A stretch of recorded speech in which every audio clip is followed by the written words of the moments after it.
Hey everybody, thanks for tuning in.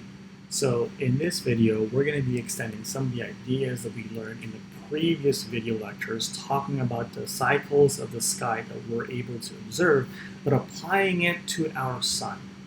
And so specifically, how does the sun's path change over the course of one full year? And there is a pattern that we can deduce from that. And in fact, if you look at this picture, it's exploiting the pattern that the sun takes across the sky.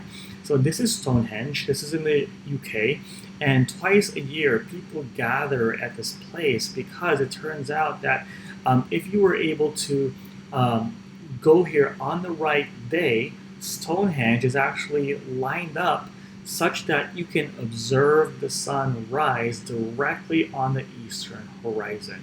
Okay, so people that were studying astronomy back then were aware of this pattern. So in this lecture, we're going to figure out how that works. So let's jump right in. Okay, so this is a diagram of the celestial sphere. And if you remember, we were basically looking at different parts of the celestial sphere. And one of the parts that was mentioned was the ecliptic. And so the ecliptic is shown here in like this salmon colored circle. And it is the annual apparent path of the sun on the celestial sphere.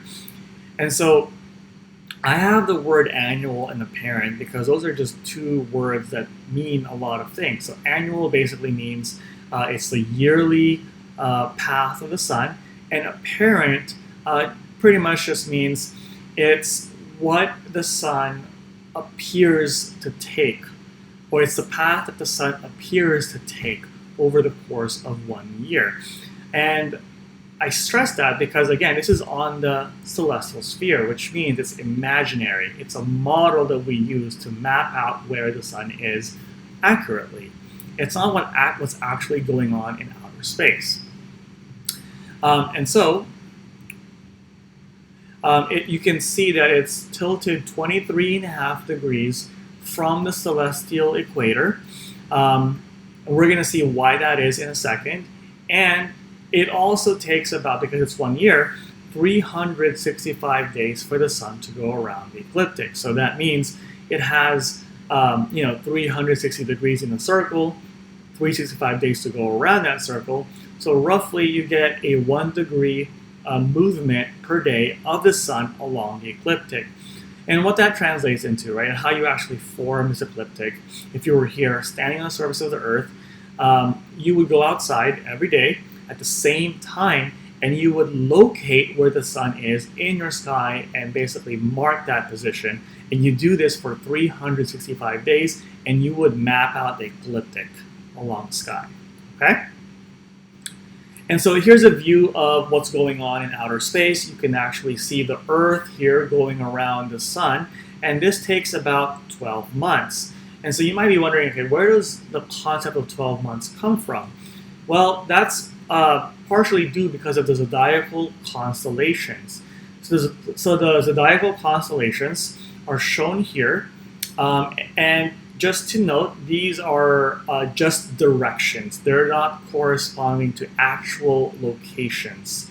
So one thing you'll notice is that these constellations kind of match with the astrological constellations that you have probably read about or familiar with at some point in time. Okay, so those are correlated. And so if you were able to turn off the sun's light and see what's actually behind it, then it would appear that the sun is actually appearing in one of these zodiacal constellations at any time throughout the year. So for example, this is the Earth's line of sight in January 1st. So if you were to turn off the light coming from the sun, it would actually appear that the sun is appearing in front of the constellation of Sagittarius. And so, again, if you were able to dim the light coming from the sun, you would see the sun right here, and this is the constellation of Sagittarius. 1 month later, the Earth would have moved around the sun, and it's going in a counterclockwise direction. Now the sun is going to appear in front of Capricornus. 1 month later, you will see this view, and that constellation you can see is Aquarius. So you can see that the sun is basically going to switch constellations approximately about once every month. And so these are the astronomical sun signs currently. And notice I don't say astrological because it's a little different if you were to look at your daily zodiac or what day you were born. It wouldn't match because it slightly shifts over time. So you can see that every 1 month approximately the sun is changing the constellation it's appearing in front of. So it's kind of a fun exercise actually, and sometimes people make profit out of it because they make jewelry out of this to figure out where the sun was at, where the planets were at on the day that you were born. And you can technically, if you know the physics, if you know the motion of the planets and the sun, you can figure that out. Anyway, let's address this question of why is the ecliptic tilted 23.5 degrees relative to the celestial equator. Well, here's the thing. If you were to see how the Earth is rotating about its axis and then see where that's oriented relative to the orbital plane of the Earth around the Sun, then you'll see that it's actually not sticking up. So if it was sticking up, then the Earth would be rotating about this dashed line. So this dashed line is oriented perpendicular from the orbital plane of the Earth around the Sun. However, you can see there's a tilt, and that tilt is 23.5 degrees, and this tilt is actually maintained for the whole year. It doesn't wobble like this. It's basically maintaining that tilt as the Earth revolves around the Sun year after year. Okay, so basically when you switch perspectives and now you're making the Earth the center, which is going to be your celestial sphere, that ecliptic is going to be tilted 23.5 degrees relative to the Earth's celestial equator. Okay? All right, so what about from our perspective? How would the sun appear to change position as the year goes on? Okay, so this is a diagram for an observer in the northern hemisphere. So if you're in California, this applies to you. So you're the observer right here in the very middle, and you can see that I've already labeled the directions for you. This is north, this is east, south, and west. And let's first start off with June 21st. So June 21st, this diagram basically shows you and summarizes the paths the sun takes over the course of 1 year. And so here we can see, we can just follow this, the sun will be rising somewhere along the northeast, okay? And then it will move southbound. Remember, we learned that from last video lecture. If you're in the northern hemisphere, objects rise and they move southbound from there. And they get higher in the sky. And in fact, on June 21st, that's actually when the sun gets highest in the sky. And then right when it crosses the meridian, okay, then it's going to start moving northbound again, and it's going to set somewhere in the northwestern part of your sky. Now, let's go to fast forward about 3 months later. Now we're on September 21st. Now you're here when the sun is rising, then the sun will be rising directly out of the eastern horizon. And then it will, again, move southbound, hit the meridian. So remember, the meridian is basically the imaginary circle that divides east and west, running along north and south. And then once it hits the meridian, it goes back towards southbound again, or northbound towards the western part of your sky. And it will be setting directly on the west. Okay, and then let's fast forward 3 months later. Now you're on December 21st. So December 21st, you can see here that the sun is going to be rising over here. That's your southeastern part of the sky.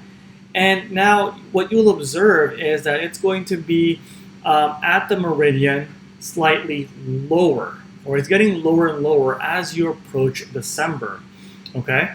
And it's actually lowest on December 21st. And so as it hits the meridian, then it's going to go back to northbound in its motion, and then it's going to be setting somewhere in the southwestern direction. And the main takeaway from all of this is that you want to be able to make connections now as an observer in the northern hemisphere with how these are related to the seasons. How is the sun's path in the sky related to the seasons that we experience here on Earth? Okay? And so now if you think back also in that first slide that I showed you where Stonehenge was there, right? So when people in the UK gather twice per year to observe that, they're actually gathering on March and September 21st. So those are called the equinoxes. So when the sun rises directly in the east and sets directly on the west, you actually get equal hours of day and night, 12 hours a day, 12 hours of night. Okay, so you can test this yourself, actually. So I really, really encourage you to go out and really pay attention to where the sun is rising and setting on these special days. And so here's a little animation to kind of reinforce those ideas that we just talked about. And so as a warning, this is a two-dimensional picture that you can see, but it's trying to represent a three-dimensional idea. So really, when I say that this is my horizon here on the bottom, and this is going to be southeast, and this is going to be west and south in the middle, this is more like a curve, okay? Not necessarily like a line. So if I look to my right, if I'm facing south, I'll see west. If I look to my left, facing south, I'll see east. And then this is going to be my meridian, dividing east and west. And let's say this is zenith, and again, this is like a curved meridian, right? And zenith is like directly above me. That's my highest point. And so it turns out that if the sun is actually on the eastern half of the sky, so when it's rising, that's what we call anti-meridian, or in short, AM, okay? And now when the sun crosses the meridian, that's what we call post-meridian, or PM.